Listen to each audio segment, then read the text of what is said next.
வாட்டிகனில் Pope பிரான்சிஸின் இறுதி பயணம் தொடங்கியிருக்கிறது. இதனை பற்றிய விஷயங்களை பேசுவதற்காக நம்முடன் அருட்தந்தை சுரேஷ் தாமஸ் நம்முடன் இணைப்பில் இணைகிறார். சுரேஷ் தாமஸ் சார், வணக்கம். வாட்டிகனில் போப் பிரான்சிஸின் இறுதி பயணம் தொடங்கி இருக்கிறது. இதனுடைய அடுத்தடுத்த நிகழ்வுகள் என்னென்ன, அது பற்றிய உங்களுடைய பார்வை? வணக்கம். போப் பிரான்சிஸ் அவர்களுடைய வாழ்க்கை நம்ம எல்லாருக்குமே ஒரு மாபெரும் ஒரு அதிசயமா நிச்சயமாக இருக்கும். இதுவரைக்கும் ஏராளமான திருத்தந்தையர்கள் இருந்திருக்கிறார்கள். ஆனால் போப் பிரான்சிஸ் அவருடைய தடம் யாராலையுமே அழிக்க முடியாத ஒரு அளவுக்கு அவர் வாழ்ந்து விட்டு சென்றிருக்கிறார். இவர் எத்தகைய ஒரு பாணியில வாழ்ந்தார் அப்படின்னு சொன்னீங்கன்னா, புனித ஆஸ்டர் ரொமேரோ என்கின்ற ஒரு ஒரு ஆயர் அவர்கள் இருந்தார். அவர் எப்படி மக்கள் அடித்தட்ட மக்களுக்காக தனது வாழ்க்கையை முழுமையாக அர்ப்பணித்தாரோ, அதே போல போப் பிரான்சிஸ் அவர்களும் தனது வாழ்க்கையை முற்றிலுமாக அர்ப்பணித்தார் என்றுதான் நிச்சயமாக நம்ம சொல்லணும். மேலுமாக போப் பிரான்சிஸ் அவர்கள் தனது பதவி ஏற்ற உடனே எப்பொழுதுமே பப்ளிக் ஆடியன்ஸ் வரப்போ அந்த திருத்தந்தையர்கள் காட் பிளஸ் யூன்னு சொல்லுவாங்க, மக்களுக்கு இறைவனுடைய ஆசிர் என்று. ஆனால் இந்த போப் பிரான்சிஸ் அவர்கள் தனது பதவியேற்றதும் மக்களிடம் பார்த்து சொன்னது, எனக்காக ஜெபியுங்கள் என்று சொன்ன ஒரு அற்புதமான வார்த்தை. அது மட்டுமல்லாமல் இவர் தான் முதல் லத்தீன் அமெரிக்க ஒரு திருத்தந்தை அவர்கள். ஆகவே அவருடைய அர்ஜென்டினாவில் பிறந்தாரு. ஆகவே அந்த மக்களுடைய வாழ்வியல், எளிமையான ஒரு வாழ்வு, அதே போல ஏழை எளிய மக்கள் மீது அதிகப்படியான பாசம். நிறைய முறை நீங்க பார்த்திருக்கலாம், ஈவன் டிவில கூட பார்த்திருக்கலாம். அவர் பிரசங்கம் செய்கின்ற பொழுது சிறு பிள்ளைகள், மூளை வளர்ச்சி இல்லாத பிள்ளைகள் எல்லாம் அவர் பிரசங்கம் செய்யறப்போ ஓடி வந்துருவாங்க, அவரை அரவணைப்பார்கள்.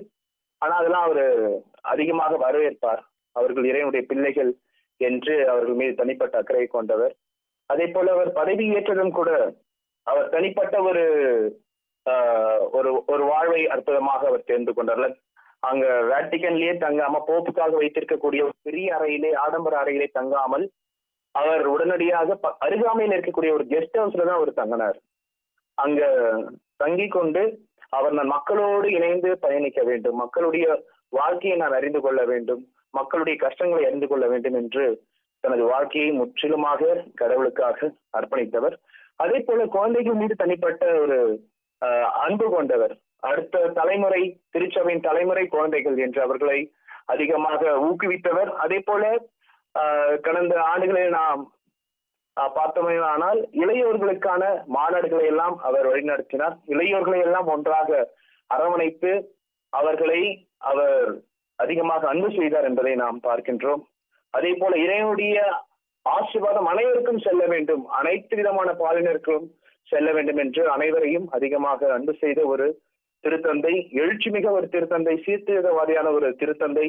அதே போல நிறைய நாடுகளுக்கு போர்கள் எல்லாம் நடந்தது. அவருடைய இரு தலைவர்களையும் அழைத்து அவருடைய காலிலே விழுந்து முத்தமிட்டு இருவருக்குமான சமாதானத்தை எல்லாம் ஏற்படுத்திய ஒரு அற்புதமான திருத்தந்தையாக நாம் பார்க்கின்றோம். அதே போல வத்திக்கானிலே அவருக்கு ஒரு பெரிய பரிசு கொடுத்தார்கள், இந்த லம்போகனி காரை எல்லாம் கொடுத்தார்கள். அதையெல்லாம் சேவ மனப்பான்மையோடு சேரிட்டிக்காக, ஏழை எளிய மக்களுடைய உதவிக்காக அவர் கொடுத்தவர். இவ்வாறாக அவருடைய பணிவாழ்வை அடுக்கிக் கொண்டே செல்லலாம். அதே போல அவருடைய இறுதி ஊர்வலத்தை நாம் இப்பொழுது இந்த தொலைக்காட்சியை நாம் பார்த்து கொண்டிருக்கிறோம். எத்தகைய ஒரு எளிமையான வாழ்வு வாழ்ந்திருக்கிறார் என்பதை நாம் நிச்சயமாக இதிலே பார்க்க முடியும். பொதுவாக ஒரு திருத்தந்தை அவர்கள் அடக்கம் செய்யப்படுகின்ற பொழுது 3 கஃபின் பாக்ஸ் வைப்பாங்க, சவப்பெட்டி வைப்பார்கள், அதுவும் உயர்ந்த இடத்திலே வைப்பார்கள். ஆனால் இந்த திருத்தந்தை இறந்த பொழுது, இறப்பதற்கு முன்பாகவே மிகவும் தெளிவாக ஒரு விஷனரியாக அனைத்தையும் எழுதிவிட்டு சென்றிருக்கிறார். தான் இறக்கின்ற பொழுது ஒரு ஏழை மக்கள் அடக்கம் செய்ய பயன்படக்கூடிய ஒரு சவப்பெட்டியை தான் பயன்படுகிறது. மர வகைகளில் நிறைய மர வகைகள் இருக்கிறது, தேக்கு, அவ்வாறாக ஓக் ட்ரீ, அதிலிருந்து சவப்பெட்டி எல்லாம் செய்வார்கள். இவர் ஏழை மக்கள் பட்டாக் என்கின்ற அந்த மரம் கூட இருக்கிறது. ஆனால் ஏழை மக்கள் விரும்பக்கூடிய, அவர்கள் காசு இல்லாமல் ஒரு அடித்தட்ட நிலையிலே அவர்கள் வாங்கக்கூடிய ஒரு சவப்பெட்டி தேர்ந்தெடுத்து என்னை மக்களோடு இணைத்து கீழே வையுங்கள் என்று சொல்லியிருக்கிறார். நீங்க முன்னாடி இருக்கிற திருத்தந்தையர்களுடைய அந்த ஃபியூனரல்லாம் நீங்க பாத்தீங்கன்னா 3 சவப்பெட்டிகள் இருக்கும். அதே போல அனைத்து திருத்தந்தையர்களுடைய அடக்கமும் எங்கே இருக்கும் என்று சொன்னால் போப் குரோபா என்று சொல்லப்படுகிற வத்திக்கானில் இருக்கக்கூடிய இந்த பேராலயத்தில் இருக்கக்கூடிய இடத்தில் தான் அவர்களை அடக்கம் செய்வார்கள். ஆனால் இவரை நமது திருத்தந்தை அவர்களை மேரி மேஜர் என்று சொல்லப்படக்கூடிய அவர் அடிக்கடி வெளிநாட்டுக்கு செல்கின்ற பொழுது முன்பாக அந்த ஆலயத்திலே சென்று ஜெபம் செய்து விட்டு செல்வார்.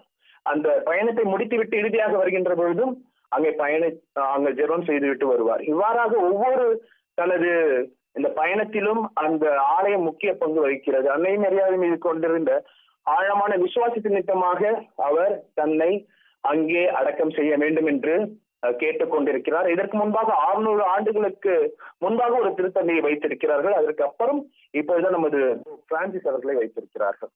இவரது இறப்புக்கு இந்த அடக்கம் திருப்பலிக்கு முன்பாக பிற்பாடு அனைத்து கர்தினால்மார்களும் ஒன்று கூடி அந்த அடுத்த திருத்தந்தை யார் என்பதை விவாதிப்பார்கள்.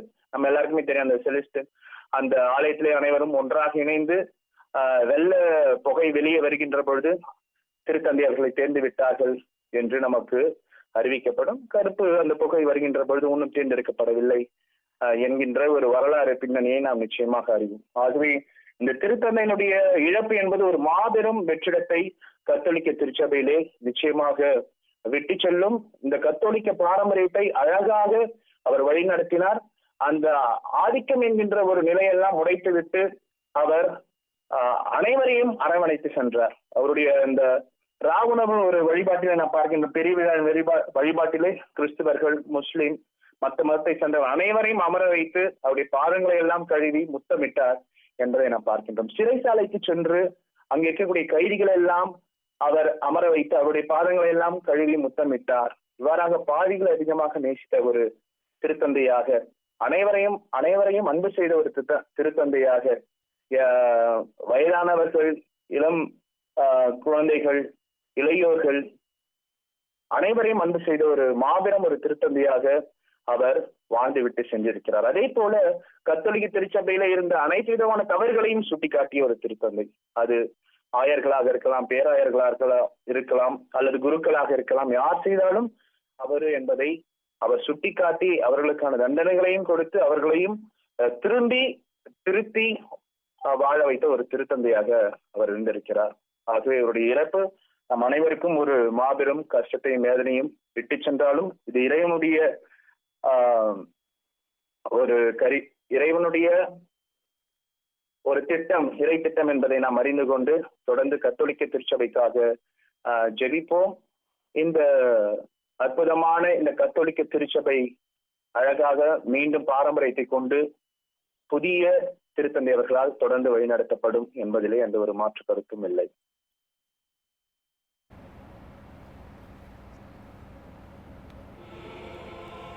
சார், 1200 ஆண்டுகள்ல ஐரோப்பாவிற்கு வெளியே தேர்ந்தெடுக்கப்பட்ட முதல் திருத்தந்தை இவர்தான். இவருக்கு அடுத்த திருத்தந்தையை தேர்ந்தெடுக்க போவது எந்த நாடுகளில் இருந்து தேர்ந்தெடுக்கப்படலாம்?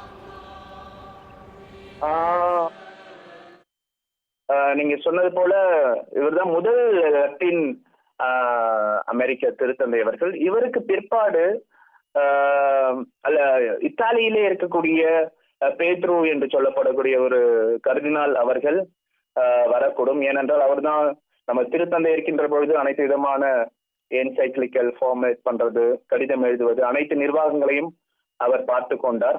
அதனைத் தொடர்ந்து ஆப்பிரிக்க தேசத்திலும் வரக்கூடிய ஒரு வாய்ப்பு இருக்கிறது. பிலிப்பைன்ஸ் அந்த தேசத்திலும், ஹங்கேரி என்று சொல்லப்படக்கூடிய அந்த இடத்திலும் ஒரு கர்தினால்மார் இருக்கிறார். இவ்வாறாக ஒரு 4 கர்தினால்மார்களை எதிர்பார்க்கிறார்கள்.